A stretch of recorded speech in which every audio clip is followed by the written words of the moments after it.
Hey, everybody. Welcome to Comics and Sweet Tea. Welcome to the show. Glad to have each and every one of you on. Jump in the chat, talk to us. Man, I hope to make this the home of indie comics. It's going to be the home of my imprint, Old School Comics, where I'll be talking about my books, End of Days, and we'll be having a lot of guests on, independent creators like myself, just talking about their upcoming projects and just whatever comes to mind. Uh, you can jump in there, just subscribe, give us a like, get notifications when we're going to be having shows. And of course, by the accent, you can tell I'm from the deep south. So, yeah, the sweet tea is real. Got it right here. And I want to introduce my first distinguished guest, good friend of mine. He's got an upcoming project as well. It's been on Comixology, and he's fixing to bring it to Kickstarter. So be on the lookout for it. We're going to talk about that. We're going to talk about End of Days and spoilers. We're probably going to get into a conversation about a little movie that just come out a little over a week ago called The Batman. I'm sure you've heard of it. Uh, I loved it. He loved it. We wanted to talk about it. So we'll get into that a little bit later. So without any further ado, let me bring Keith on.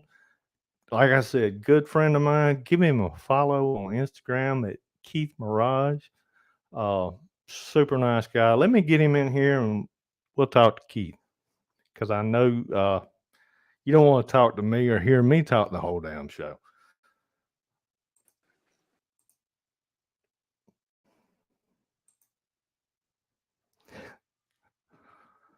Let's see. There we go. How was that, There we buddy? go. I was in, I was How out. was that? It was good. That was great. I'm super excited to launch your first YouTube. I'm the first guest. I'm like the Tom Hanks of Oh your yeah, channel. like a virgin, touched for the very first time. You're my Madonna. um. So anyway, yeah, let Yeah. me get into it a little bit. We'll jump through all this stuff pretty quick. We know you guys have other stuff to do, but we're so glad that you come on to hang out with us a little bit and just have a chat about a little bit of everything. Um. Mm, there's So no anyway, telling where it's gonna go. oh God, there's not. Me and you especially. God knows where it's going, but it'll be a hell of a ride. So everybody strap in. Um, so anyway, End of Days, chapter three, three books in. Mm, And hold on just a second. I'm playing with things here, trying to figure all this out. This is the inaugural episode, so trying to figure everything out.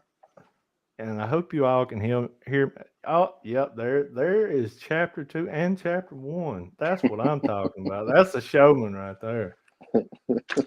Let's gotta have the product see. there. I really like this cover too. Who is the artist on the cover? Man, that was It's Edgar. Matt, right? How do you like that down at the bottom? Check that out. Uh, yeah, Edgar Stiles. He goes by the handle Broken Veil Arts, I believe, or Broken Veil on Hmm. Instagram. Really good friend of mine from down in Costa Rica, of all places. Oh Awesome wow. guy though. Does some extremely decent work, as you could see. That is mind blowing. He does a lot of. Really?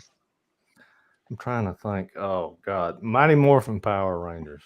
I want to say he Oh okay. works on one of those books, and I'm not sure for which company. But super nice guy. He really is.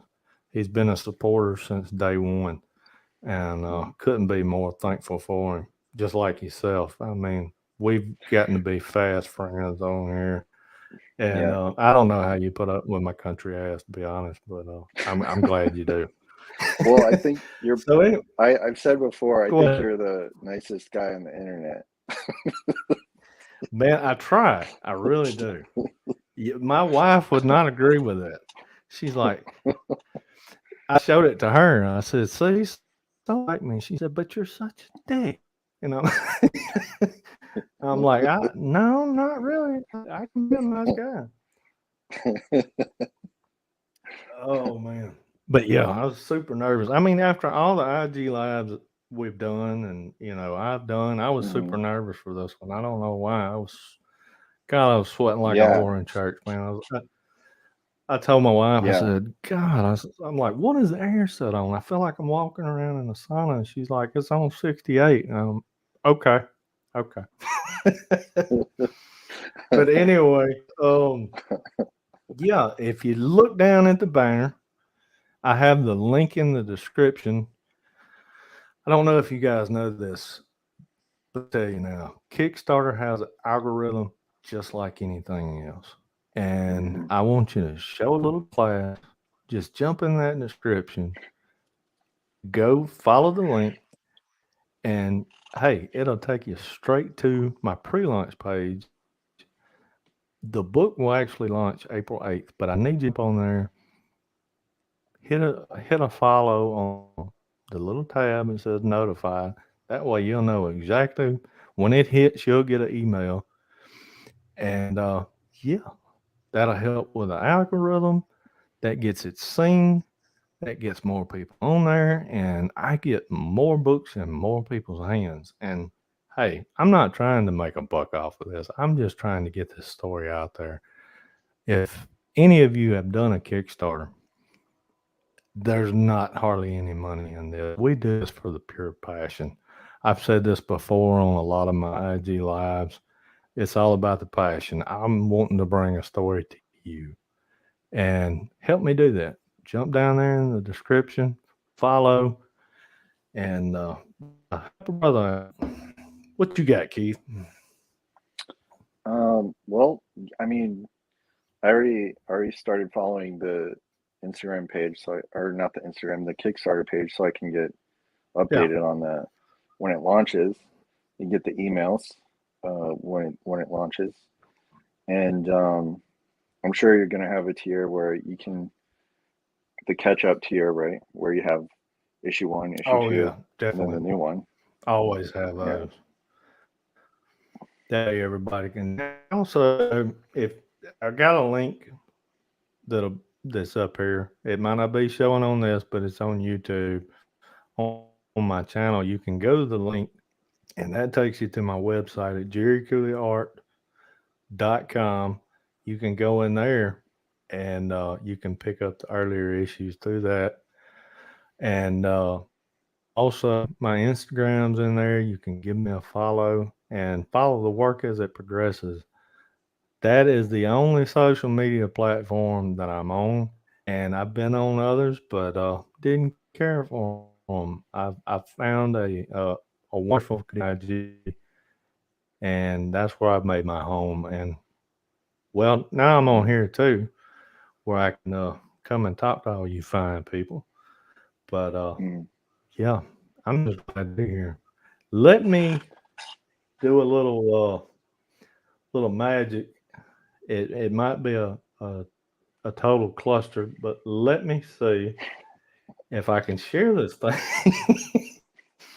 Let's see. We practice this. And we can walk through the. I'm kind of scared. I really am. I'm not gonna lie to you. Let's see. Okay. Share Chrome tab. Let's see. Which one was it? I've got It's screen under share, sharing. Okay. and Share then go screen. to the third one to the Got it. right, which is Chrome tab, and then Chrome you tab. can select which window you want to Bingo. share. I think I got it. Holy shit. And Or then you've got is a it going? um, right God. underneath the screen there. There's I click it options over. how you want it to. Yeah, just pick the format, the layout that you want. Right. Got it right here. There we go. It is. Let's see. Hopefully this will work. I'm trying hard. That's all right. Oh, wow. And there we go, ladies and gentlemen. Let me That was see on a brought to you black by screen. Keith Mirage because my There we ass go. would have There we go. Yeah. F this up. We're on here. Yeah, we're on Yeah, here. it's there. Okay. So Great. this is what you don't normally see until you actually the campaign launches. And watch me not be able to scroll down through here. Nope. Great. Use a slider on the screen.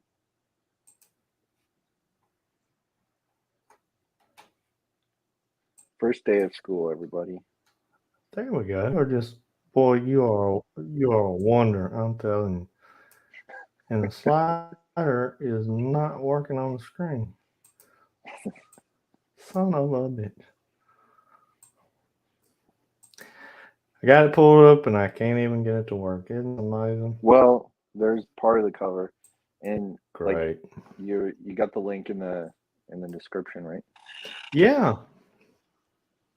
Okay, cool. Yeah. Let me get out of this. All right. Let me close this out right now.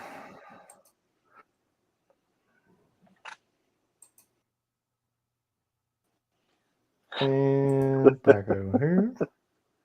All right. Wow. Nifty.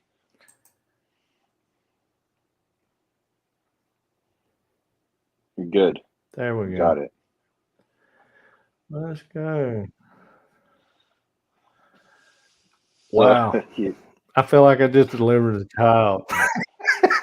I feel like I need somebody to dab my forehead. Anyway, yeah. Epic fail number um, one. Hey, we got it pulled up though. That's the important thing. It would have been um, nice to be able to go through it, but hey, this is a work so in progress, just like do everything you else. want to tell like people what End of Days is about? Yeah, let What? me just break it down for them. Okay, so well, first let me tell the story. I Right. had this idea way when in high school. I've been sitting on this thing for a long time, and it's went through a couple variations and a few changes, just like anything else does in a 20 to 30 year period. And but anyway, had this idea, and me and a friend of mine, you've heard this story, Keith. Me and a friend of mine were actually looking at going to Joe Kubert right out of high school, and Mm, you know, life happens. Uh, Met a girl, fell in love, got married right out of high school. Still the love of my life. We've been married 25 years. I thank God for her every day, her and our two beautiful children. And, but anyway, the story, it's all those dreams, had me and my buddy had planned to go to Joe Kubert and we were going to launch our own little imprint, our own book. Well, I kind of had this on the back burner. I was like, well, once we get that launched, it was going to be a team book. Once we, get started with that and I become a big success, rock star of the comic book world, I'll jump out and do this little love project. Well, of mm, course, things happen. And so, anyway, let me fast forward pandemic, beginning of that.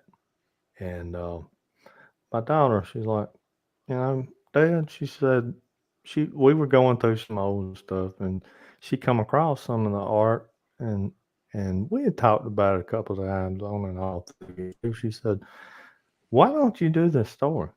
And I said, mm, well, I really want to, but I'm kind of scared of the writing.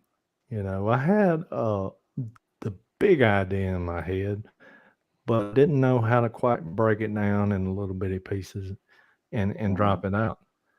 And she's like, well, she said, and my daughter's a brilliant writer. She was going to college for it, and she got pregnant with my granddaughter, so she took some time off from school. But anyway, she says, Dad, she says, you draw it and I'll help you write it. And I'm like, thought about it a little bit. I'm like, deal, baby. We'll do that. So she is my co-writer. I don't know what I'd do without her. Some of the best ideas and twists that are coming up in this book are her ideas. She's brilliant.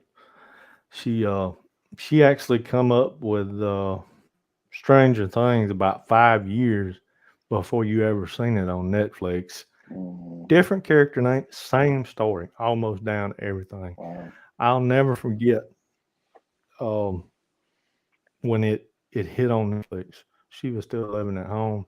This is before she got married, and she said, "Dad, watch this show with me and see if anything's Mm-hmm. familiar." So we binged it. It was like a Sunday afternoon. I sat down about 2 episodes in. I said, "Baby, this is your story." She said, "Yeah, I know it sucks, Mm-hmm. don't it?" I'm like, "Yeah." I said, "It really does." I said, "I told you this was $1 million idea to go forward with it." She said, "Yeah, I didn't listen." I said, "No, you didn't." I said, "Somebody else had it."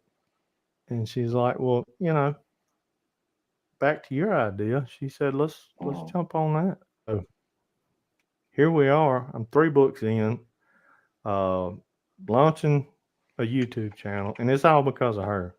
She had pushed me across the finish line. This thing, this and this guy right here beside me, we've had a lot of conversations. He's pushed me, I push him, everybody in our community. It's just, man, you couldn't ask for better people because they're always there for you. I mean, when you get down, they're there to pick you up. And I couldn't be more thankful for each and every one of them, you know. But anyway, 3 chapters But I in. think that's yeah, sorry. Um, I was gonna say that that's you. You had a lot to do with creating the community that you kind of made it by reaching out, by sharing, uh, by your activity on the thing. I think that you're you're willing to share and willing to reach out to people on Instagram really helped create that community for yourself. And I mean that taught me watching you do it, and I'm still learning, you know, because I'm, you know, artist recluse. David, I literally learn something new every day, man. But you know, and I appreciate that. I didn't. I was on this thing. I jumped on Instagram in late 2019, and I didn't really know how to use it. I was just throwing Yeah. pictures up, and I'd like a few posts here and there, and it took me a little time to figure it out. And I started reaching out to folks, and they started contacting back. I'm like, okay, I think I got the hang of this. Mm-hmm. This is I'm a people person anyway, and it just went from there, man. And Yeah. I really feel like we carved a corner of ourselves in this. I mean, we've got some awesome folks that we know. Just I mean, some incredible creators, and we're going to be having them on the show. And we're going. Hey, there's probably 50 people right off the top of my head Mm-hmm. that I know that have either have a project out or developing a project that they're Mm-hmm. sitting on, just waiting on go. And I've been there. I've been there when you're sitting there, you've got this thing, and it's just eating at your gut, man, and you want to share it with the world. So I'm telling you now, don't hold back. You know, Mm-hmm. live your best life. That's by living your dream. You know, Mm-hmm. this world tells you that you can't do it, and that's horse shit. You can. You're your number one speed bump. Yeah. Your self doubt. Just push that out of the way, and just follow your dreams, man. If you Mm-hmm. Nobody's going to do it for you. I mean, that's not going to happen. Nobody is going to give you a leg up. Nope. You have to do it yourself. You got to make it happen. You got to want it, and you got to just ball up and just hit it wide open. Or you're never going to do anything. And, Yeah, you know, that's, but back to the story. I told you, we knew we were going to get all over the place here, there's and a that's tangent fine. in there that Fuck I it. This is can our talk show. on, but Huh?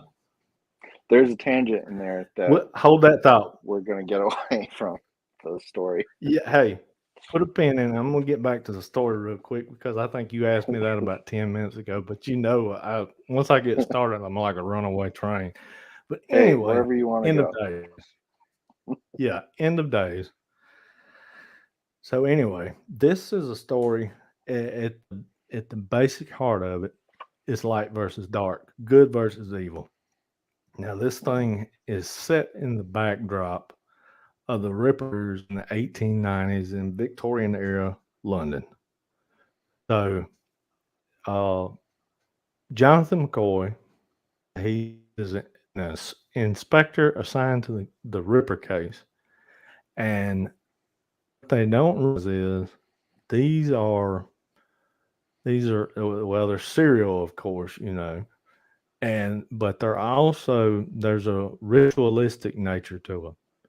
Well, luckily, there's a guardian angel by the name of Gabriel that's been watching over all this thing, and he kind of pops up after the first couple killings, and he comes in, and you'll see there's a history between these two, and I'm gonna go back and tell that story.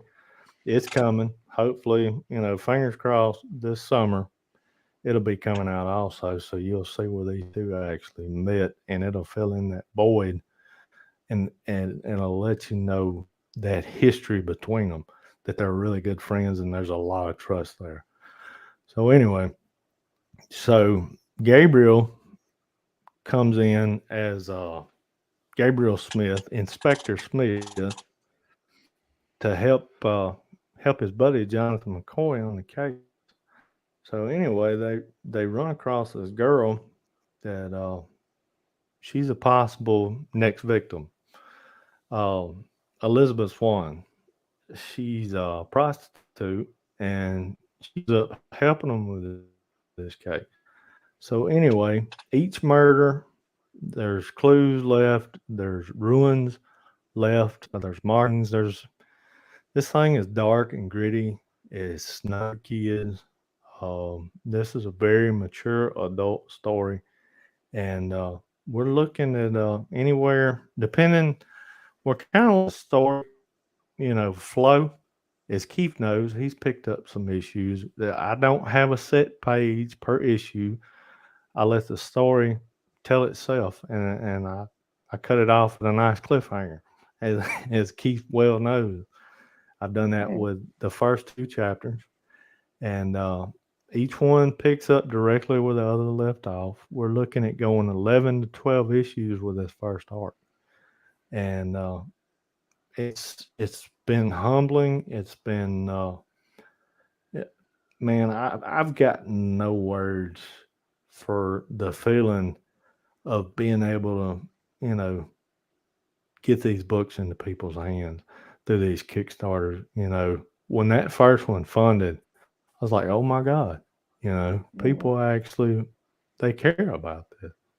It's not just me. They've afforded me the ability to tell this story and put it out in the world, and I couldn't be more thankful for that. Yeah. It's a wonderful feeling the first time you hold that book in your hand for the first time and know that you put something out in the world. Mm. That somebody actually gives a shit about something you made. There's no better feeling than that, other than when you get married or your first child being born. It's right on Mhm. that level with that. And but I'm gonna get misty eyed if I keep talking about this. But yeah, chapter three's coming, and that's enough about my tale. I got Well, it's Keith your in first here comic because too, right? It's your first comic. yes, End of So, Days is my first book. It is. so Yep. this is your charge into this your charge into the field. The fuck it, I'm gonna do Yes. this charge into the field, and Hit it wide open, man. I mean, you see a lot of that. I mean, I call it we're basically in a indie comic renaissance with what is out there Definitely. to as opportunities to publish, crowdfund our books, and it's unlike anything that we've ever seen as far as um, maybe in the early days of first creating, like in the 30s uh, of comics, because you when you had syndicates and young artists and writers approaching to these syndicates to become cartoonists. But this, I feel, is the first renaissance from that. I mean, I don't know what else to call it, because we're we've got Right. people with the desire and the passion to tell stories in this incredible medium, and it you don't have anybody gatekeeping or anybody telling you you can't. Both, I mean, early back in as far as when I first was showing my portfolio around in the early 90s, at Comic Con. That was the thing. You wanted to work for DC, you Yeah. wanted to work for Marvel, and that was your dream. And that was your The big option. two. And it was a lottery, Right. you got to be good enough to do this.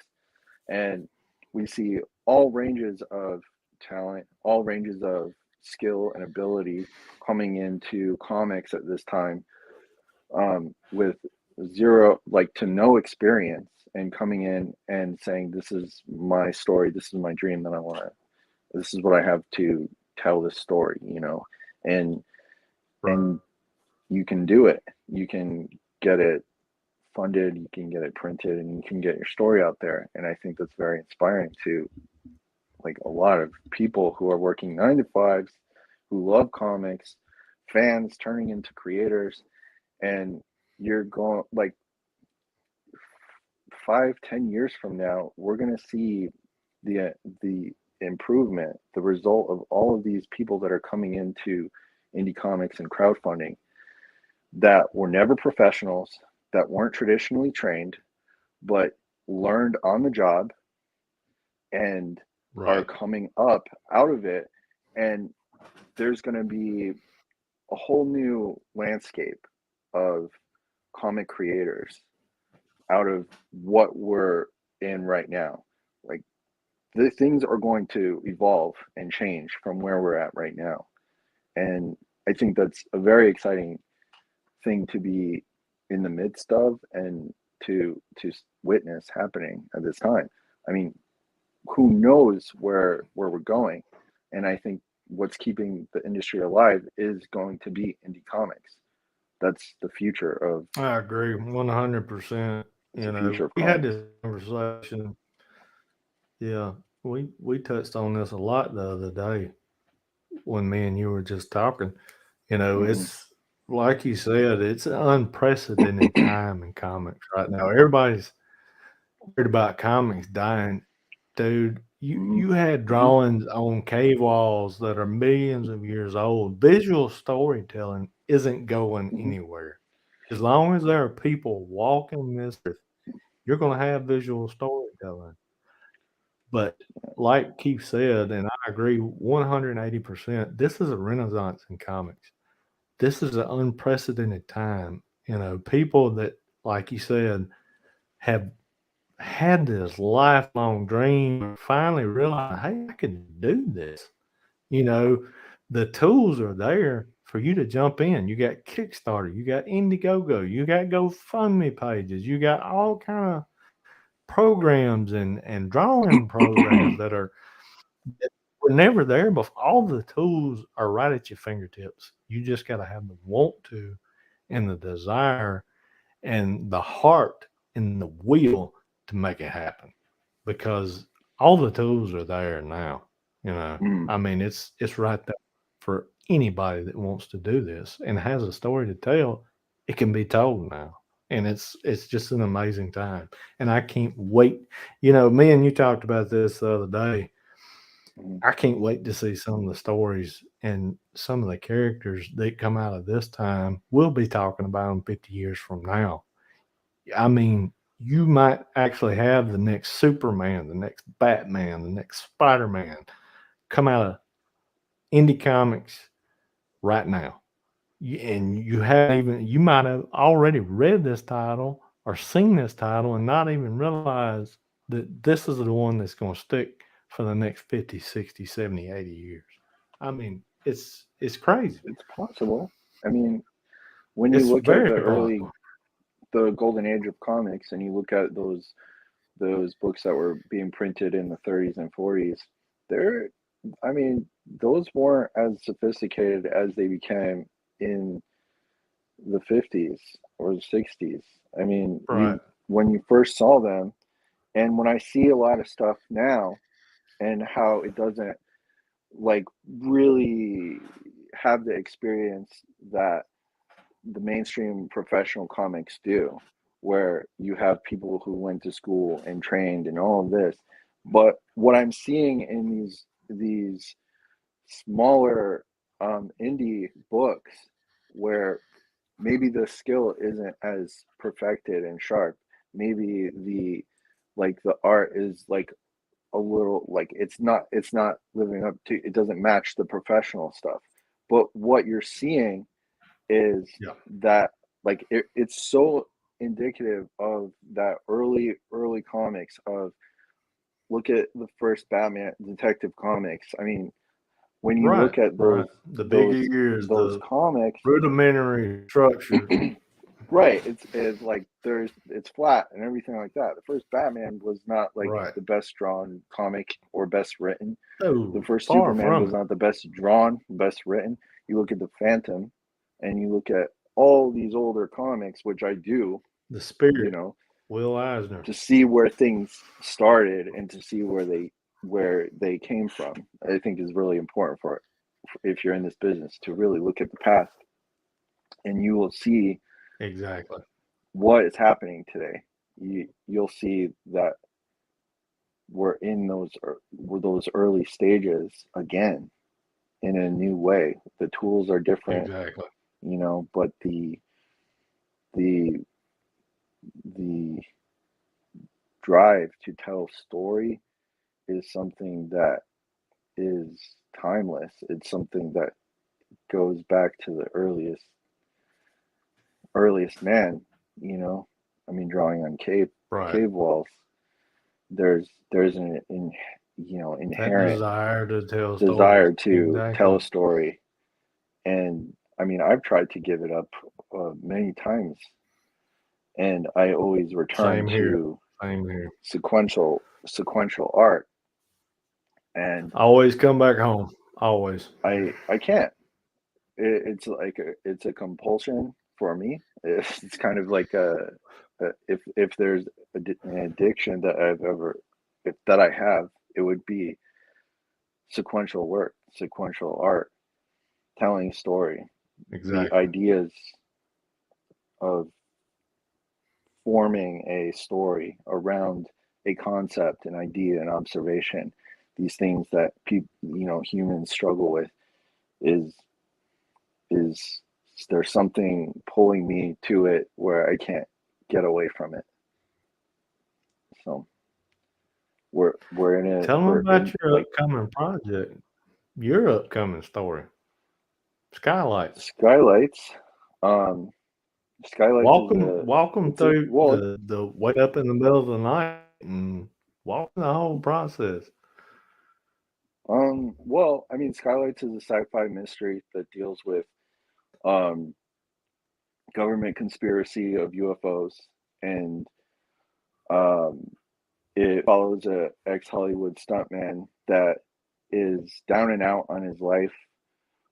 Circumstances have run him to um, just not doing what he loves, which is being around cars and driving fast, and he is drawn to the desert, and finds himself going on a road trip, leaving this kind of dead end life that he's wound up in, and all the signs are just pushing him out of LA and out away from his dying life, and he finds himself on a kind of yellow brick road, kind of so to speak, meeting different people that Right. draw him deeper into a conspiracy, and the this uh, I mean this threat of a War of the Worlds UFO invasion, and he gets caught up in it. And there's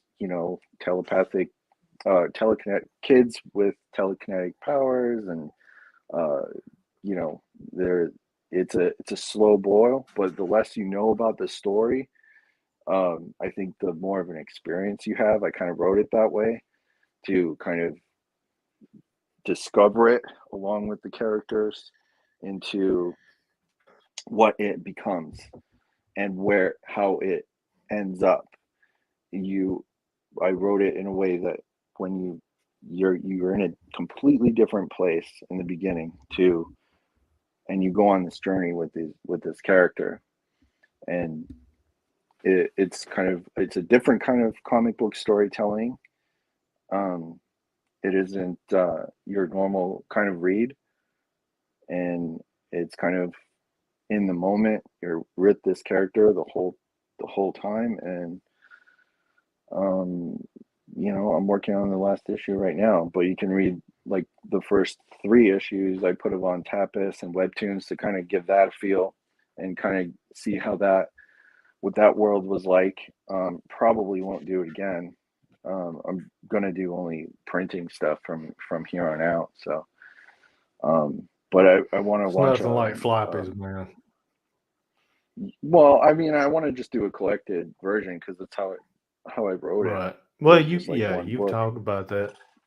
Yeah, And let me jump in for just a second and second everything he's just said. I've read issue 1 through 3, and I'm gonna tell you something. This story, it's like a roller coaster ride, buddy. You need to be at least this tall to get on this thing. It's amazing. And the oh, art, thanks. it's fucking breathtaking, dude. You know you're one of my favorite artists. I've told you this a million times. But listen to what he's saying, fellas and gals. Check it out. It's definitely worth the ride. It's worth the cost of admission. It's worth all of it. It's a fantastic story. And I'm just like all of you. I'm sitting on pins and needles waiting on this collected so I can see this thing ends too. So yeah, Yeah, I didn't mean to butt in. I just wanted to throw that out there for you, Keith. I love your work, thank you, thank you so much. I really appreciate it. Um, and and people hey, can let me check it out. Yeah, go ahead.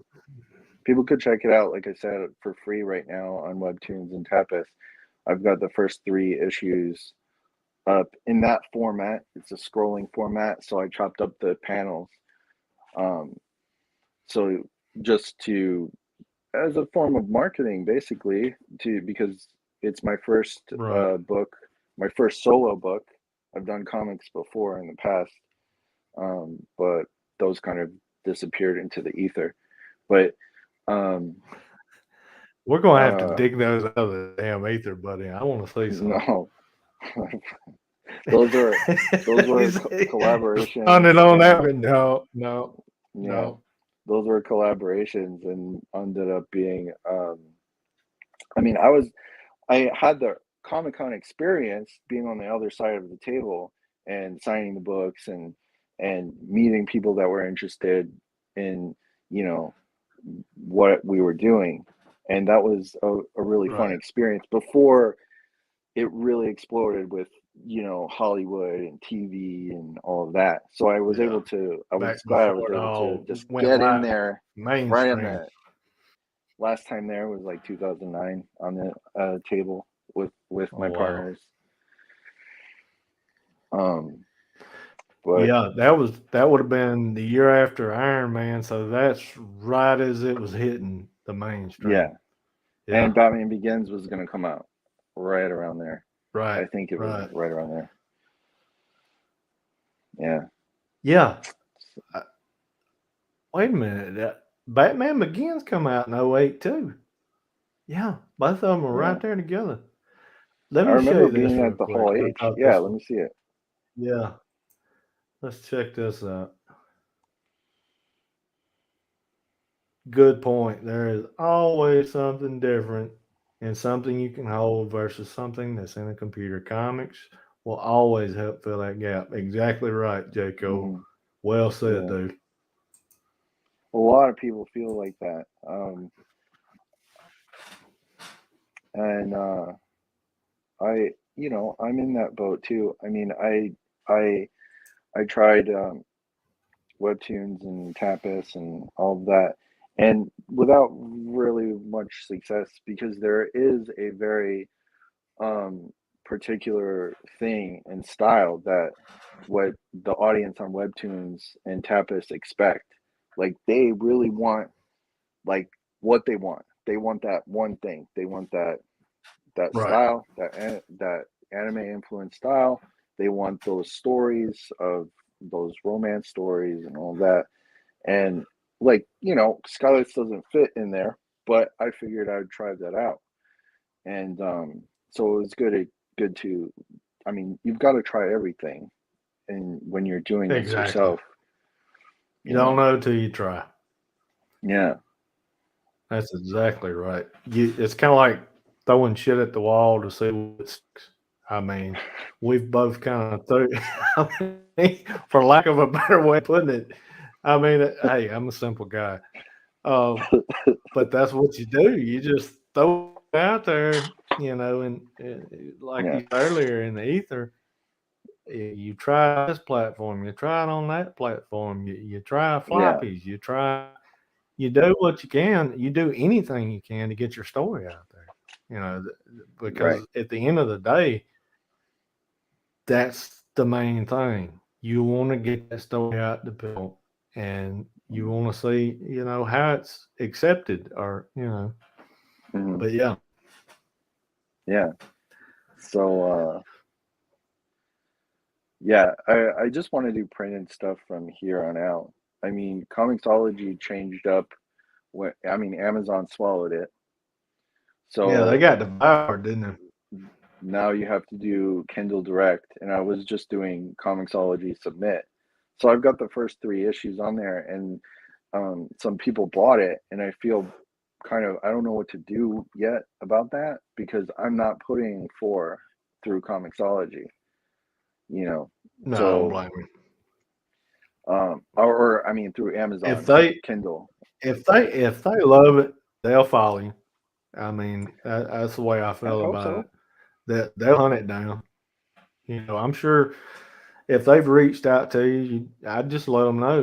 Amazon is putting comic Hmm. stores out left and Yeah. right, and you don't want to be a part of that. And we're about bringing comic stores back, so we're doing floppies, we're doing hardcovers, we're supporting our local comic stores, our local bookstores.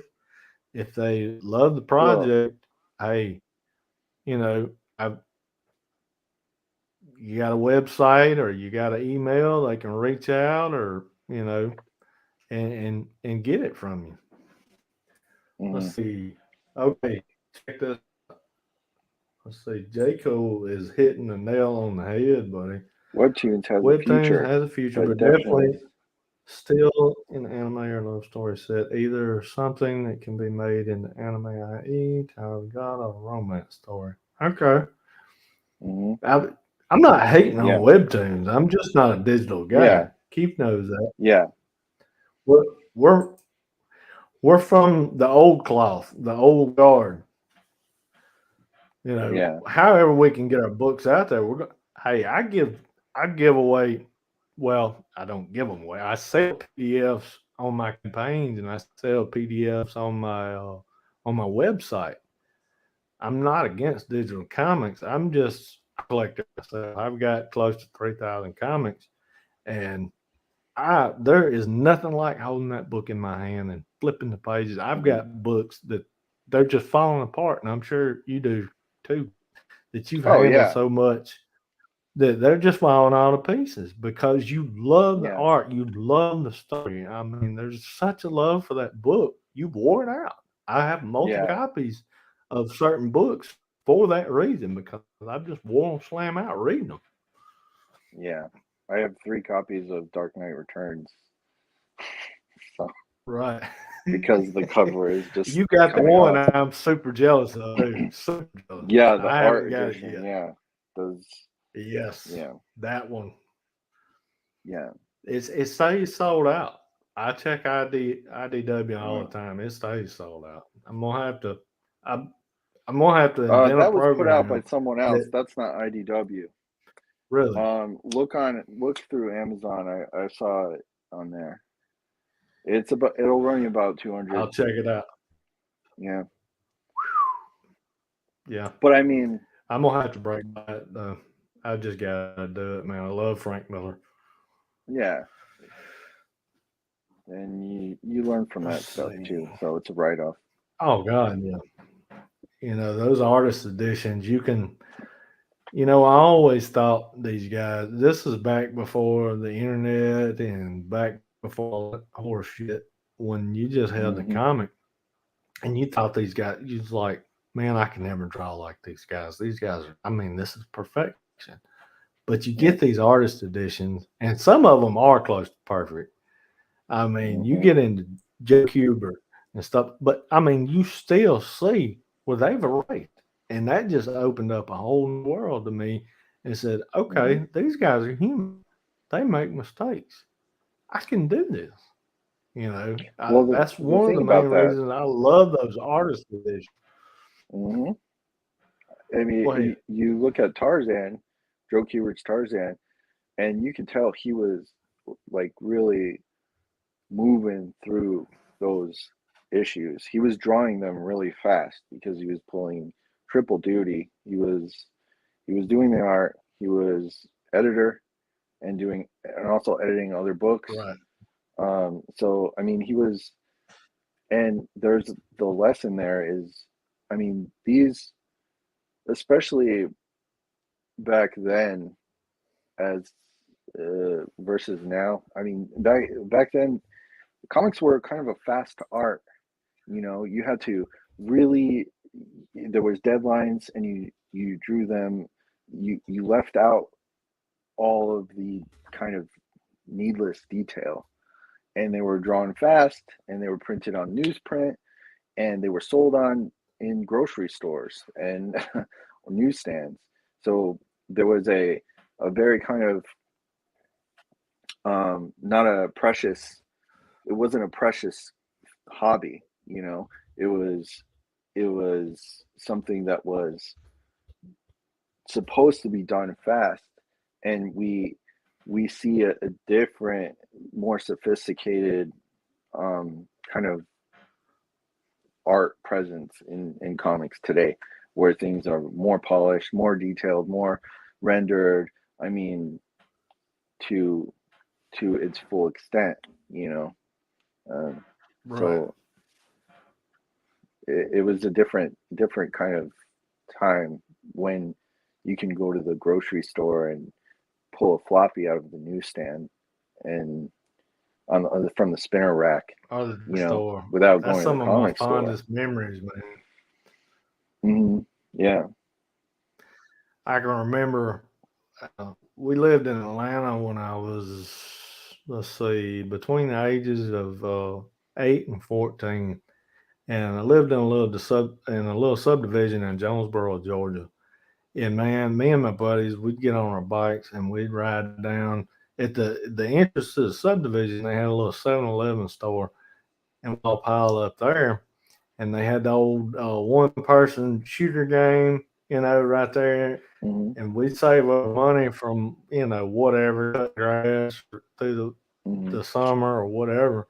We go up there and play video games, take turns on that shoot 'em up, and get us a slushy or a icy or something like that. And there was a big rack, big magazine rack in the front of the store, and Hmm. comics. They had comics. That's where I Hmm. bought some of my first comics myself. That's back when Jim Lee was on Uncanny X Men. I can remember the run.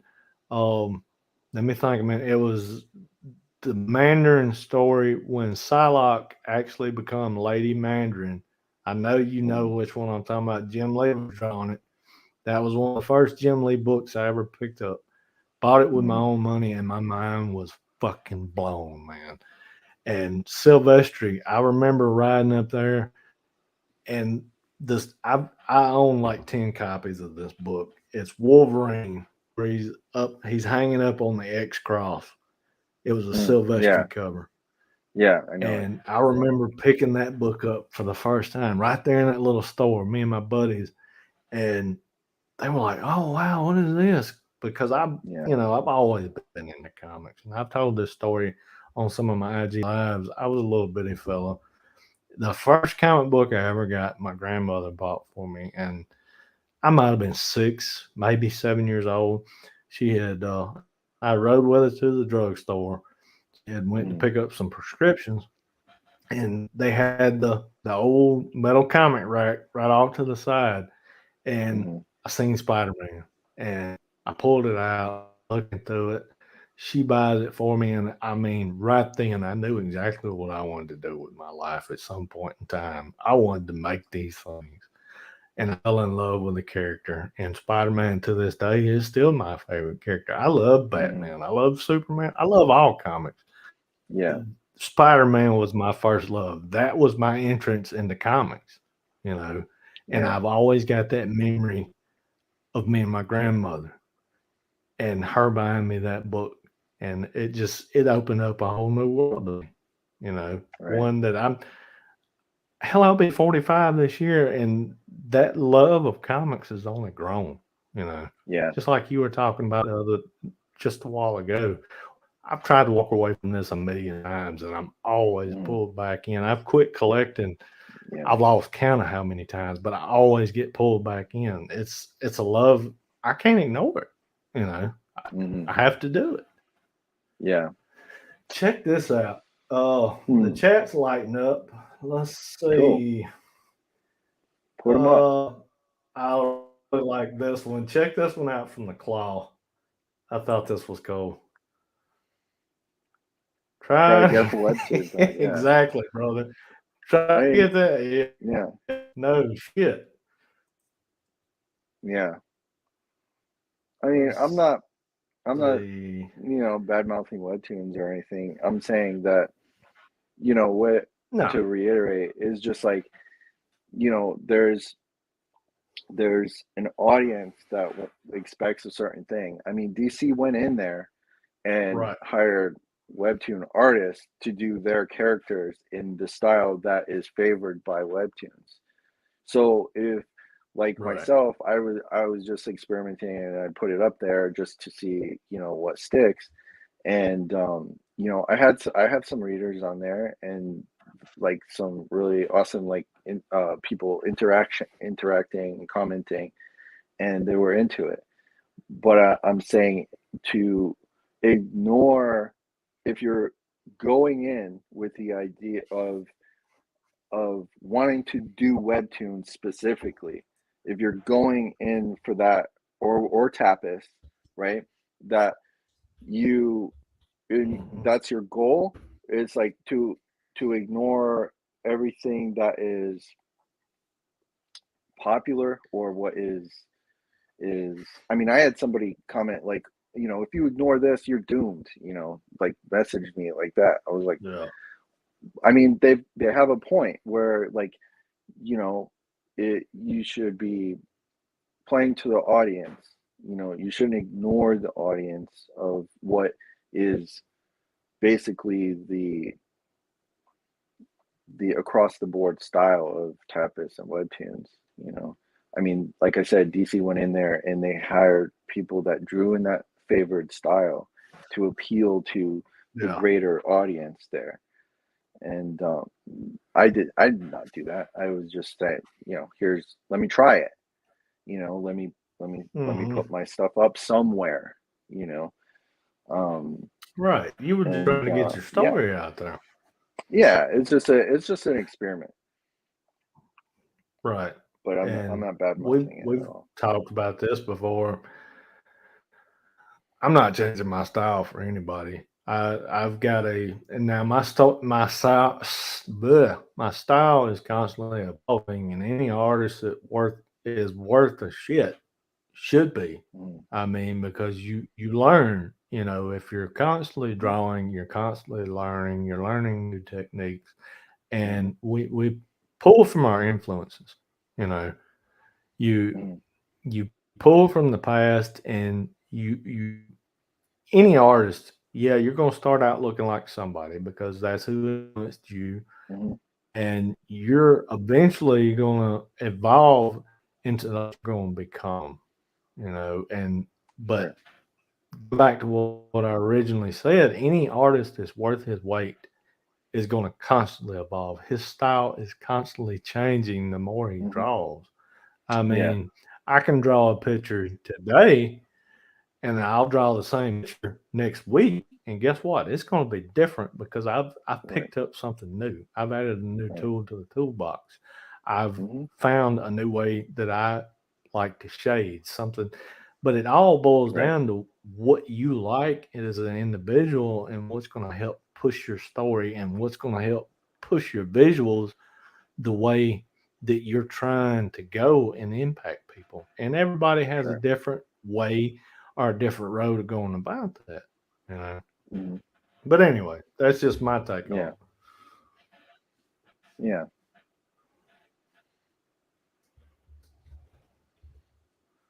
Let's see. Oh, we got Jason in the house.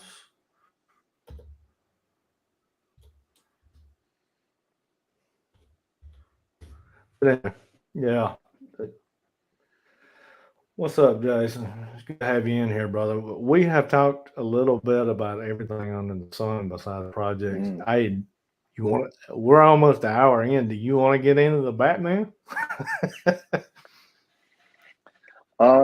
Is that going to chase some people away if we talk to some Batman? Or I think we'll be good. Fuck it. I think you'll Hey, have we to got put spoilers, Batman like spoilers, spoilers. spoilers, spoilers. Yeah, let me hold Uh, on. Let me I'm always pull my shit worried out of about here. that one person that comes in and then they haven't seen it. Yeah. Well, I mean, it's like this. We'll have the banner up, so they'll. I mean, Okay, as soon as they jump in, they'll spoilers that's a good Batman. idea. Yeah, Yeah. yeah. Hold on. Let's see. Yeah, I'll get this banner up. That way, it's their own fault if they get spoiled. Which I'm telling you, this movie's been out a week and a half. People, are you living under a fucking rock? Have you been in a coma? I mean, this is one of the greatest movies that has been made in the last decade. If you hadn't went out and seen it, Yeah, something's wrong with you. yeah. Well, do you want to start? Probably. Hold on, go ahead. Let me finish the banner. Well, let me get the banner up. Yeah, I've got Okay. to get this up before we start throwing All it right. out there. Let me get this in, and then we'll. Yeah, oh, we'll do it like that. Yeah, I don't know that's good exactly enough, what I I did. think. Yeah, I mean that's a big one. There we go. All right. Well, Go ahead, man. You well, hit me up I about liked it. it. You said it before I We're did. we're going into Siskel and Ebert mode here. Yeah, we talked about indie comics. Now we're either going, ugh. Hold on, I'm still trying to figure out my camera. Either or ugh. Well, I Go mean, ahead I there. I I I can't liked remember it. which one was which. I I liked the guess I'll movie. be I Ebert. and what I was basically it drew me in the whole time. I was transfixed onto the screen, and I kept looking around and to see like people next to me and to see like what their reaction was. And you saw people who had like a kind of like expecting the a Marvel film, I guess. I don't know what they were expecting, but there are some Yeah, people like texting or kind of like not on board with it, from what I I can don't think tell. they were ready for the dark, gritty. I mean, hell, all the trailers and everything that's been told about this, I don't know why they went in thinking this was going to be a feel good movie because this movie was I supposed to be out 2 years ago, but the pandemic postponed it. And I mean, we've right. been talking about it for 2 years, and the whole time they said it's dark, it's gritty. This is the Mm, seven of Batman. This will be mm, seven with yeah. Batman in it. I mean, nobody's bit any bones or tried to hide that fact. So people that went in with some other expectations, I guess they haven't watched the trailer. They didn't know jack shit about it because I don't know. I mean, if you're going into a solo Batman film, I it doesn't really matter who's directing it. You're you've got to realize that this is a not like inherently darker character that you're going Right. in. It's not Spider-Man, and it's not Captain America, and it's not Wonder Woman. It's going to be a darker film, and the themes right up. I mean, the comic is a dark story. It's a dark origin. Even the very Right. first appearance of in Detective Comics. What I loved about this, um, above everything, was the fact that we got a detective Batman. You're This Oh, I is loved it. I the loved it. most one of the most. I mean, we've been promised detective through a lot Every of movie. the past iterations. The director would come out and they'd say like, "Oh, we get to see the detective Batman," but then when you watch it, you're like, "Where Yeah, was the it's all horse detective shit. part?" Right. This one, you get to see that Batman walking around the crime scene and actually picking up things that the That they forensics missed. missed. Yes. And like there's a part where he walks over to a spot on the floor and sees Yeah. The blood. a Yeah. blood mark, and he just looks down at it and leaves, and the one of the forensics collector with the They camera realized they just like missed it. Yeah. looks at him and then goes and takes a picture, I because loved it, like man. Loved it. they missed that one detail, and From the minute he walked into the room and starts looking that mark. around, you know he is the smartest guy in the room. Yeah, I mean, I love the way they set that up. Matt Reeves is like a really great director. I mean, this kind of like solidifies it for me. Uh, Oh yeah. he Well, The he last marked it two for me Apes with the films, last two Apes films. I knew he was I fabulous. just rewatched them because I wanted to see like more Matt Reeves again, just to refresh and Hmm. just he's a really great storyteller. He really is. He really is. And um, Some of the scenes, man. You talk about storytelling, and I mean, both of us are visual storytellers, and any good director is a good visual storyteller. And I mean, some of the shots, some of the setups on these scenes, just like mm, when uh, when Jeffrey Wright as Gordon leads him into the first crime scene, and the cops are looking at him. I mean, yes, without yeah, saying a word. I mean, that was some of the best visual storytelling in Batman I've ever seen. Just their reaction and their awe to this guy.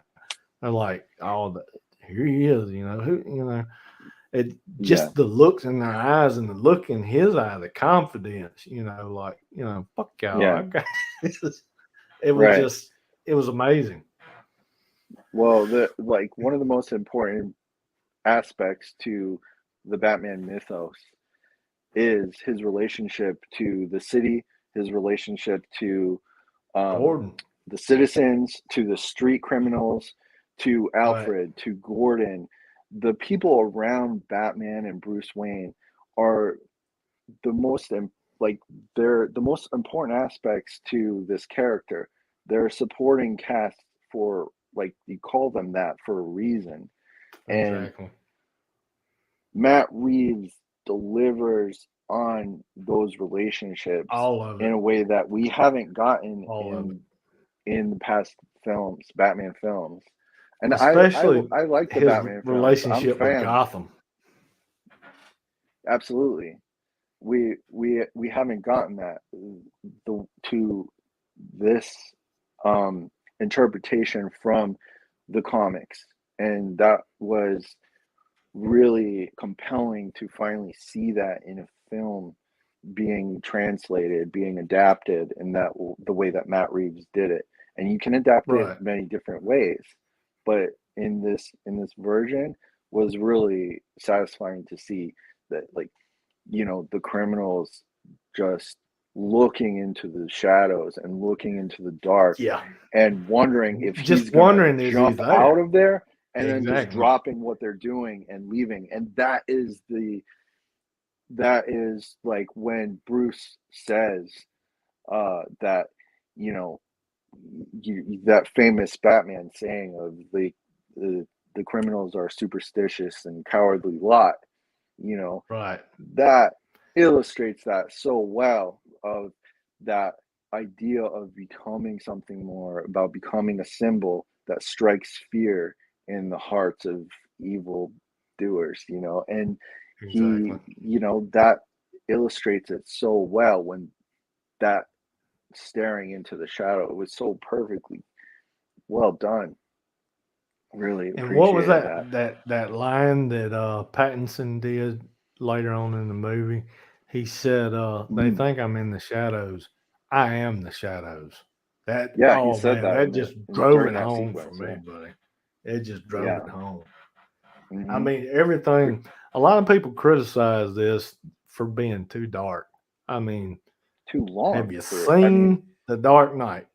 I mean, yeah, really, that yeah, that was pretty. That was a pretty grand movie. There wasn't many chuckles in that movie either. right. I mean, Um, I mean, Heath Ledger stole the show oh, he stole the famously. show. He stole He the whole really thing. did. Um, but this Pattinson, is, he, this story is called The Batman, and 80% of this movie, we've got the Batman. It's not Bruce yeah, Wayne. He's never, which hmm, anybody that knows anything about Batman, he is Batman. The mask is Bruce yeah, Wayne. And this was yeah, a year two Batman. He's still hmm, trying to figure out how to be Bruce Wayne and Batman. So of yeah, course you got Batman the whole movie, even when he's out of the cowl. And yeah. There's that's one of the biggest no things interest in besides being the Bruce. detective work. Yeah. He has no interest. He's wanting to catch criminals. Yeah, You know, he's Batman yeah. 100% of the time. And I loved it. I was down for every last single minute of it. I thought Jeffrey Wright was pitch perfect as Gordon. Oh God, yeah. I loved Gary Oldman, and he was my favorite Yeah, Gordon until Jeffrey Wright's take. I think Jeffrey Wright totally embodied the character, and now he's my favorite Gordon. And the yeah, just the chemistry between those two, man. Every hmm, time they were in a scene together, it was like sparks coming off these guys. They had such a chemistry, such a yeah. shorthand. I mean, it was just Well, amazing to watch. yeah. It's such an important part to Batman's, what Batman is doing in Right. any story, whether comics or film. And it's so crazy how that wasn't just kind of not really placed much importance on in the past films, which is really strange because anybody who reads Batman, or who has read Batman, understands that this is an integral part of the character, is that relationship with Gordon, and and Gordon being so immersed in corruption that he needs to be a rogue cop and trust this guy dressing up as a bat to Right. in order to do his job, in order to do what is right. This is the only guy he could partner up with. That Hmm. is, That shows you how broken Gotham is too. yeah, That you gotta yeah, trust a guy in a bat suit. That yeah, shows you how broken the city is, how corrupt. the Yeah. the police are. Yeah. Yeah. So I mean, that I loved. I mean, we got Paul Dano at his most Paul Dano ever. Oh yeah, You know, definitely. I mean, I really like him. And while Um, we're on that, let me butt in a mhm. minute. I mean, Yeah. as long as he was in the mask, he Mhm. had me, and I loved the Riddler, and I loved it Mhm. throughout. But he went, there will be. I mean, he went total. There Mhm. will be blood about the last act of the movie. I was Yeah, I down with liked it it. until that last act, man. He just went a Mhm. little overboard, and Yeah. that scene with him and the Joker, it should have been an Yeah. end credit. It totally took me out of the movie for a minute. Is I Mm. think that should have, maybe they meant it to be Mhm. and after credits, and I was like, no, we'll go ahead and throw this in. I wish it would have been an after credit because Yeah. it kind of lost me for a minute. It was like a totally Yeah. different movie there for that entire scene. Yeah. Yeah. But that's one of And it's my a small gripes about this movie. mhm. Yeah, totally totally valid. Um, but overall, I mean, and then we've got Colin Farrell, who is completely not Colin Farrell at all. Yeah, I mean, he was like a cross. unrecognizable. I mean, I mean, he was unrecognizable. a cross between if you took Robert De Niro and Joe Pesci and put mashed them together, And like Tony you might Soprano. have this penguin, right? Yeah, And that was such a. I mean, Graham Nolan did a video about that penguin in the film, and he was saying that like that's my penguin, you know, yeah. because him and Chuck Dixon did a more uh business Mafia crime type, more boss, right, criminal, yeah, crime penguin. boss type. And the whole That's the time I one was I've always watching that, been waiting to see. yeah, and I was watching this film, and my mind went right to the Graham Nolan Chuck Dixon Penguin, Yeah. where he was that mob boss. I thought of those covers that Graham drew. So I was And I like, don't know about you, but after that performance, I can't wait to see the HBO Max Penguin series and see yeah, what they're going to do with it. Take a deep hmm, dive into that character. And it's yeah, supposed to pick up after this movie. So you're going to see his rise to power after Falcone's out of the way. yeah. I mean, I hope it is um this. There's a thing that happens when they do these shows that are kind of in between to movies where they're not matched in quality.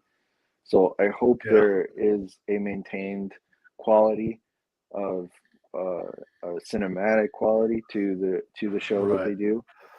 Well, I know Um, Matt Reeves he's going to be overseeing it, so I'm not really worried about that because mm, he's totally on board with this project.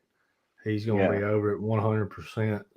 So I think yeah. it's just going to build Gotham become its own character in this movie. I mean, it really did, Well, yeah, and that's a common thing. That's a common thing that people say about Gotham being a character and stuff like that. Uh, I, I, I I'm think this is really the first time it's happened with the Batman movies, though. I mean, you look at the Nolan trilogy. Everybody knew that was Chicago. There wasn't any doubt in anybody's right, right. mind That's that that true. was Yeah, Chicago. I mean, right, Gotham's not that clean. I mean, you right. look at the comics.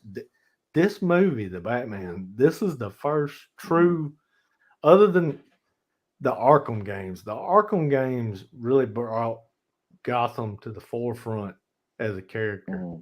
Because Yeah. I mean, the dirt, the filth, the grime, they were shown in those games, and Hmm. that's what I took away from this movie. This is the most Hmm. true Gotham we've seen on screen yet. Yeah, I have to agree with you because uh, there was so much about what was happening in the movie that made me think of my favorite artists that drew Batman. You know, I mean, I mean, you can look at this, and I was thinking about Norm Brayfogle. I was thinking of Graham Nolan. I was thinking of uh, Year One. a little bit. I mean, with Yeah. the gritty dirtiness of it. Um, but there was just moments that kind of reminded me of like of Alan Grant and Norm Brayfogel's Batman with those interactions with the police. I thought that was Right. really just the reaction to the police reaction to Batman walking through the hallways, being led by Gordon, and then having him walk all over the crime scene and like what is going on Right. and questioning like is I mean That was that burned into is my brain. That cemented this movie for me.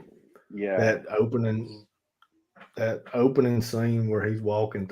Well, not the opening scene. The opening scene was the fight with the guys, but yeah yeah the the killing and when he's brought yeah in.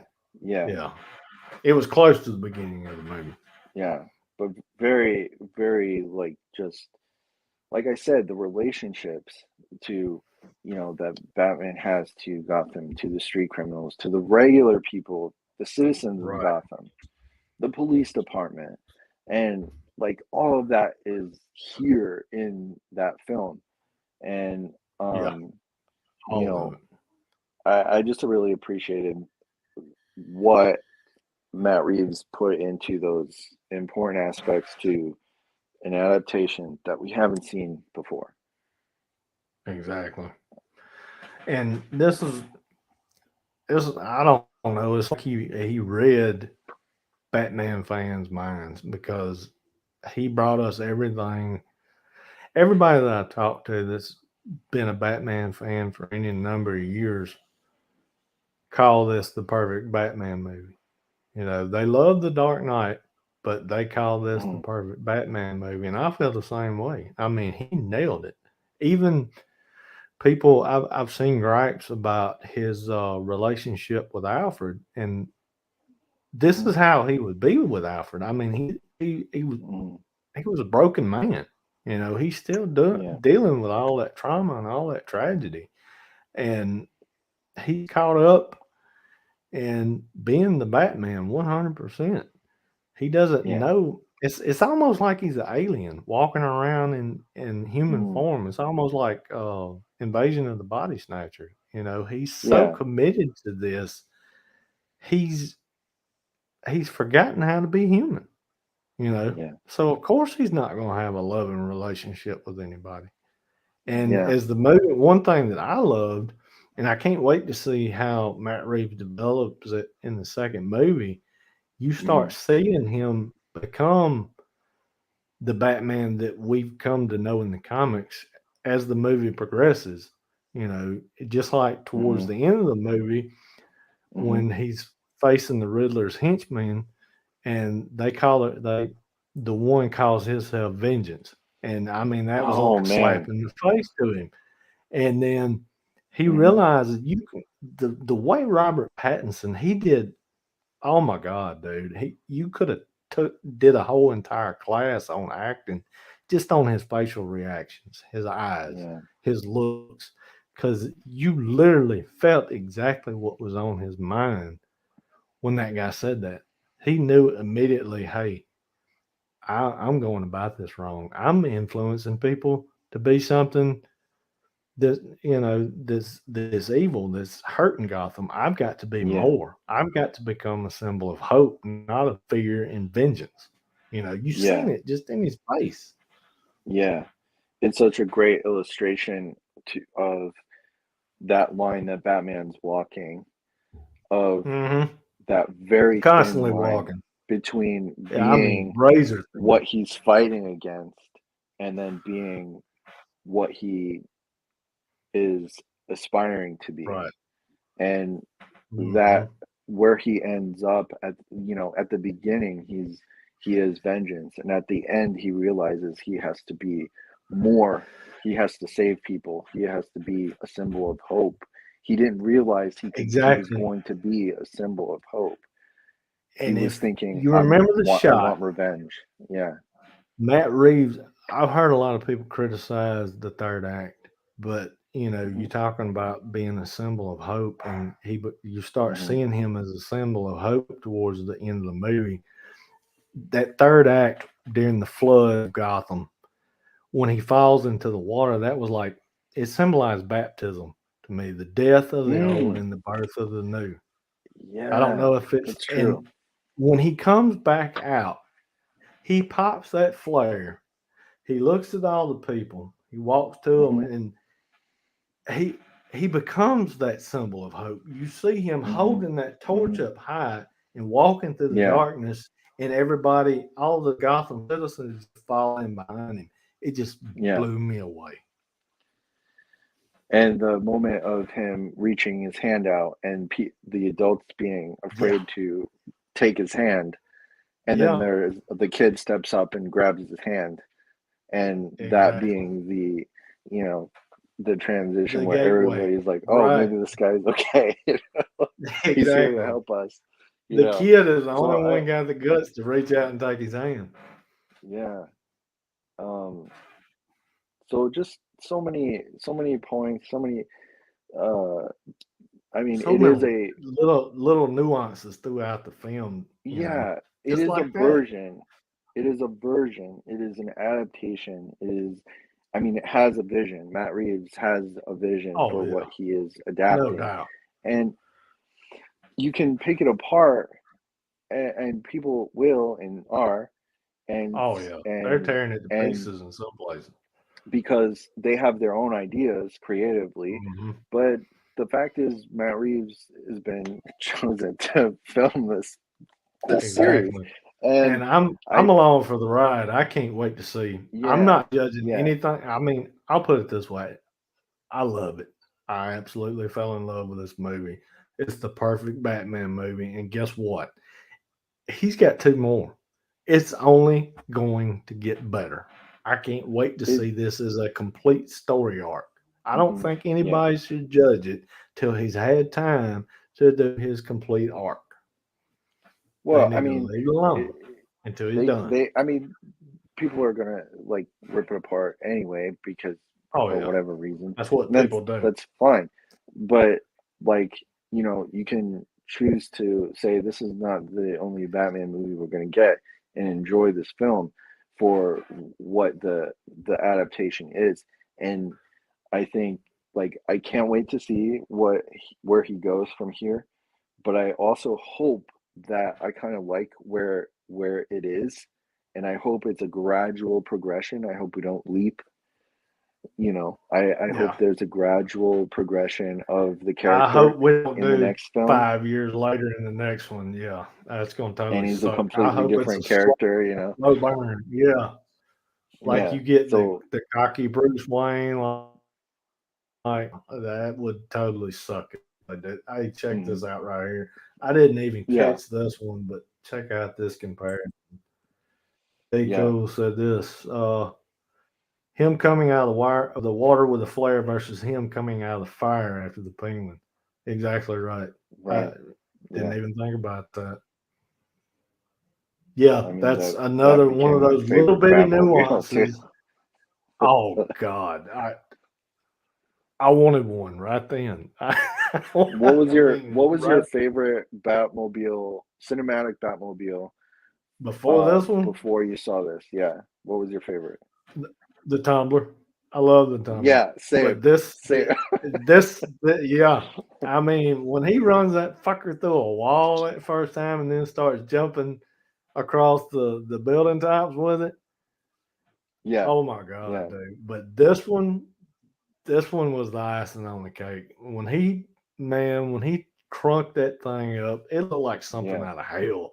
When the penguin looked down that alley and it starts lighting up, and you hear that engine fire up, I was like, "Oh my god!"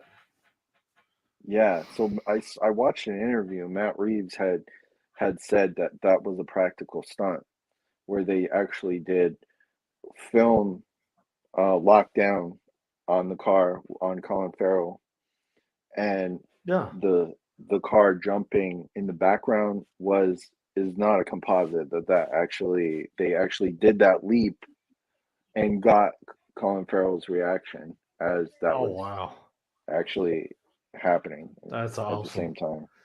I Yeah, love practical effects, man. There's only so yeah, much you can do with CGI. I mean, yeah. you can pick it out. I mean, it's Hmm. come a long way, but you can still pick it out. You can't beat Yeah, practical effects. yeah. And it's all about how it's used in the context of the Hmm. story too. Like Exactly there needs right. to be a reason for the action happening and all that in order Right. to have that kind of emotional context. But anyway, Yeah, J. yeah. I Cool. mean, He says this right here too. Hold on, I'm sorry. I'm not trying to interrupt you. I do want no, Alfred. It's just like we're talking about. I think we're going to get to that point. You I do seen it too. Yeah. at the end of the movie where he Alfred kind of reaches out his hand and he grabs his hand. You know that's Hmm. him kind of clinging back to Yeah. humanity. You know Yeah. Alfred is his anchor to humanity right now, Oh, sure, for sure. And and probably I has mean, been since his parents were killed. mhm. Andy That's Serkis his only being the tether. actor that he is, I He's don't incredible, think man. Matt Reeves is going to waste that. So I think that's definitely No, coming for sure. I think the only reason he didn't have more screen time is he was directing them too and doing this. That was the only reason. So I think we'll get a lot He more Alfred he in the next movie. yeah, he had a lot of I mean, Reeves, I don't know if he was joking or not, but he said there was a 16-hour cut. I don't know if that's a joke or like an Holy exaggeration, shit, man! but there was a Ah, lot it's gotta done be. like to cut from the film to make this film. So, I mean, they probably shot a lot of Alfred stuff and had to trim it out. I mean, that would be my guess. Um, Well, just I to watched one interview. He fought the studio hard for this 2 hours and 55 minutes. I mean, he fought tooth and nail. He said, "This is my yeah, vision. And if you want another two Batman movies, this is the yeah. one you're going to put out because I they mean, fought trust. to the nail, and he stuck to his guns, and Hmm. I applaud him for it. It could have been 2 more hours for me. Yeah, Yeah, I'd have had to take a piss in the middle of it, but I yeah. mean, We need a I'd have took 2 more hours of that intermission. easy. Yeah. Yeah, I mean, they could have had an intermission in this. I mean, I wouldn't have minded that. But exactly. I mean, if you look at the last few films that have come out, I mean, No Time to Die, that was what 2 hours, some close to 3 hours. It was like 2 hours and 45 minutes, Oh 2 hours yeah. 55 minutes. Uh, You had Endgame, that Spider-Man: was No Way 3 hours. Home was clocked at Spider-Man: No 3. Way Home, right? So I mean, I'm kind of used to Endgame, the yeah, length of all time. of them. I mean, it kind Yeah, of they're makes you feel definitely like you got getting your money longer worth, and longer. Exactly. Exactly. you know. And, you know, judging off of that, I I don't don't mind know it. if you knew AMC upped the prices just for this movie. And they plan on, from here on out, these big movies that they're planning on Okay. getting a lot of eyes on, they're going to raise Oh yeah. ticket prices for them. Hmm. Yeah, it's not bad enough we got inflation going through the roof and gas prices going up. The movie market almost went away due to the pandemic and they almost went under, but now they're going, instead of Yeah. lowering rates, they're going to say, oh yeah, we're going to raise prices. I mean, come Yeah. on, man. They're doing it It's everywhere. insane. Mm. I don't understand. I mean, I get where these execs are coming from, but if people can't afford to go to the movies, they're not going to go to the movies. You lower prices, you Right. get more people in, you get more business, you make more money. I mean, Right. shit, that The two plus theaters will two make a is lot more four all money. day long. Mhm. Exactly. Mhm. Everybody wins. Yeah. I don't know, man. Okay, so out of all the Batman, who's your favorite Batman? A live And action. hey, I'm gonna throw West in there too. I'm throwing West in the mix too because he was the first one we seen on screen. Even though it was TV, I'm throwing him in the mix too. 66 Mm. Batman's in there too. And this is for the chat too. Give me your favorite Mm. Batman. It's Favorite tough, I live know. action Batman. You can't cut Live back and action say Batman. Nope, not the Batman animated animated series. series, Kevin Conroy. You can't do Can't that. do that because that would be my all-time favorite. Mm, that's I I don't know. I don't know if I can answer that because Come on, man. each version is Everybody brought something different to the table. I know what you mean. yeah, and I don't hate like on one because I like the other. Like Christian, like everybody did their own interpretation of Bruce Wayne Batman, you know? And Right. I mean, what are you gonna do? I mean, like I said, I love the fact that Bruce, like in this one, was in the mask more than he was out of it. That was like a really, I mean, there's comic in the comics when you see like, I mean, Bruce just sitting there watching the sunset and waiting for it to Right. disappear behind the skyline of Gotham, and he's like, "All right, that's That it," was awesome. you know, like Yep. he Time to go to can't work wait. Like he's just like, "Let me for get the this sun to out of go the down. way," you know. So I mean, I liked that aspect. There was part of Ben Affleck stuff that I loved. He seemed to phone it in, but I mean, the warehouse fight scene in Batman Oh vs my God. Superman He was the most is, physical Batman we've seen. yeah. I mean, we got that awesome, thanks to Zack Snyder, we got that awesome like fight scene in the warehouse. If we were to build Oh on God, that yeah. with like, if like an actor, if it wasn't Ben, then an actor that really was into it and committed to being that Dark Knight Right. Batman, that, that's another interpretation. I mean, Michael Keaton had great presence in the Batman costume, in Oh the yeah. first one in '89 with the, Kilmer did white too. I mean, voice and Kilmer all that. had that presence. Kilmer He does. could have been a good He could have Batman had a if good it wasn't run, for man. Joel Schumacher. If it Yeah. wasn't all ridiculous, I mean, that clip I'll never forget of Joel Schumacher saying it's all about the toys. It's like, Right. oh And my that's what God. it was then. That's what it Yeah. was. And have you watched Val, that documentary that Yeah. him Yeah, and I his saw it. son Yeah. put together? Yeah. Well, Hmm. you remember he said himself they fought tooth and nail on that set, I'm man. sure. I Yeah, I'm mean, they sure. went back and forth. Yeah. Um, I I'll put it this way: I'm torn too in a way, and um, I'm gonna look at it like this. Okay, as the older Batman returns, um, hmm I'm gonna go ahead and say Affleck because I hmm thought he did an extremely awesome job. He hmm just like Pattinson, he realized and he brought. I mean, he brought it in what little bit of screen time he had as Batman. I would have hmm loved to hmm seen him in a full movie on his own because he realized real quick what we've talked about that Batman is who he is and Bruce Wayne Yeah. is the mask. I mean, he Yeah. nailed that. I think everybody And agrees with that. yeah, now Pattinson, he just brought something, man, that I've never seen before. I mean, I loved it. He is my Hmm favorite Batman now. Now, I love hmm Bale too. Don't get me wrong. The only thing about hmm Bale that kills me is that Yeah. voice, his I don't Batman know why voice. that happened. Oh my Like, God, dude! where, like, I think what I put it on Nolan too. I do I put too. it on Nolan. Like, tell him. It's your job Yeah, to it's like, tell him dude, that you it sound yeah, you're the ridiculous. director. You sound like an idiot, dude. Like, Dial it back a little bit. we're not getting the full Oh, words, we'll get into you this. know. We'll get into this. And but I mean, there was one moment in Batman Begins where I was like, "Oh, this is going to be crazy."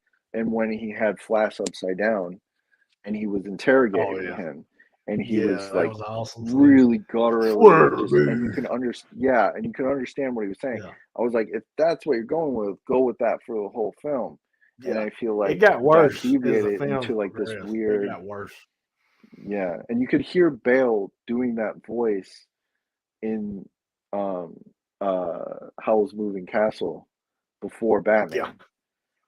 You yeah. know, he's doing And that I voice don't and know he if you've carried seen it it. over. I don't know if you've seen it. The College Humor clips where Oh they yeah, I they saw it. Yeah, we watched it. Yeah, I have never before been able watch to me take those watching movies. Dark Knight I've never Rises. been able Yeah, to take those movies seriously since those clips. yeah, That guy nailed it. He sounded yeah, just he like did. him, Yeah, and and they it's filmed it fucking just like hilarious. the scene perfectly. Yeah, it's so good. Just like the scene, man. Yeah. I think there's about I've went down and hunted down all those. He's got about 10 different scenes that he's done as the Batman. Yeah, And I mean, yeah, but they're that fucking one at the hilarious, man. that one with the dark The at the one end with of Dark Superman, Knight Rises, the the Dark one with Knight Superman. Rises. No, no, Yep. the one with at the end of Dark Knight Rises parodying that end scene. Oh Oh yeah. my Yeah. gosh. Yeah, And the one with yeah. oh god, what was it? The one with Scarecrow. Have you seen that I one? don't remember those. Yeah, I've Where seen them all. I when just he it was a gasses while him ago. and he sees Shooter McGavin from Happy Gilmore. Scary man. Oh Yeah. god. Yeah, I mean that's one of like that's a that really takes Bale down a notch with Yeah, his performance is the ridiculous exactly. voice That he was doing. voice, man. That voice. Nolan, He and referenced when you that in read his what intro. Nolan was saying about how he understood the character of Batman, you really think that like this is a guy that's gonna nail it. And then the version in the films aren't really, I mean, even Christian Bale said himself that I don't feel like I quite nailed it, you know, like I didn't feel No, like he I nailed that. quite got it, He nailed that. so Yeah. Realizing he didn't quite nail it. but when I read the comics, you know, I hear Kevin Conroy, Oh, I you do know, too. you know, I did until have you watched let me think a minute. Have you watched The Long Halloween Part One and Part Two yet? don't The animated talk movies. to me about these DC animated films. Dude, I'm telling you, man, you need to watch this one. I told you about this one. It's kind Yeah, of done in Tim can't do Sale it. style, and Jensen Jackals does the voice of Batman. He's Yeah, the best I've seen since Kevin Conroy. Now Conroy is Batman as far as I'm concerned, but Jensen Jackals, he's very worthy to take up the mantle.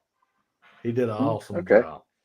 I'll take your But word I mean, for it. it's worth a watch. I don't like a lot of those animated movies either. Now, I Yeah. love Mask of the Phantasm. That's one of my Mhm, favorites. mhm. And but yeah, The Long Halloween is worth a watch. At least one. And it's two parts. I did So like the Flashpoint animated movie. yeah, that was good. I enjoyed that I when hated Kevin Conroy Justice did. League War. I Have you said seen Justice League War? It I was can't do it. oh god. And Justice League New Frontier, that was hot garbage. Um I didn't even like the one they did Batman Samurai or Samurai Batman. That one, I don't I know. seen what they were I going for, but it just ooh. mm, Well, it's set in feudal Japan. It was yeah, done by uh, anime artist, and it was just like a concept if Batman and the Joker existed back then. I mean, it was a cool concept. It just kind of lost me. I seen yeah, what they were taking a swing with it, and they didn't quite connect for my book. right. Cool concept though, awesome Yeah. concept. Well, I think it's I think I'm gonna have to put a pin in it. All right, brother. Well, hey, I appreciate you being on the inaugural episode and Hmm. help coach me through this I'm shit. very I'd have very been happy lost I got without you, man. to. Whoop, I'm I really I happy I had a got to blast as always. help you launch your channel and be your first guest. So thank you. Yeah, I appreciate being on, brother. I do. Like I said, you're awesome to me, man. I mean that. I consider you a good friend, and Likewise. just really appreciate your thoughts on everything as far as art, anything, just life in general. We have a lot of the same views, and even Hmm. things we don't connect on, we can talk about with rational human beings, and Yeah, that's what it takes, man. yeah. Well, likewise. I I enjoyed appreciate it. the conversation as always, and Oh you yeah, know, it's always is fun. we'll do this God knows again. it's like we'll definitely do it again. There ain't no Yeah. doubt about that. But I Well, appreciate you you can being come on on, mine. man. You'll come on my channel next. I can't wait, man. I'm ready. I know you'll be All right. more prepared than I was. You'll be able to screen share and do all kind of fancy shit, and you'll be able to show me how to do it. But hey, man, All take right, it easy, man. brother. Thank And you. everybody out there, just hey, follow follow I'll Keith send you my on links, and Instagram. you can put them in the Yeah, description. yeah. Shoot them to me. I'll put them in the description. Uh, appreciate everybody coming on and watching the inaugural episode and just listening to me and Keith shoot the shit for a little bit. And Thank you. y'all have a good evening, folks. And come back and see us. We'll be doing this again. All right. Bye. Bye.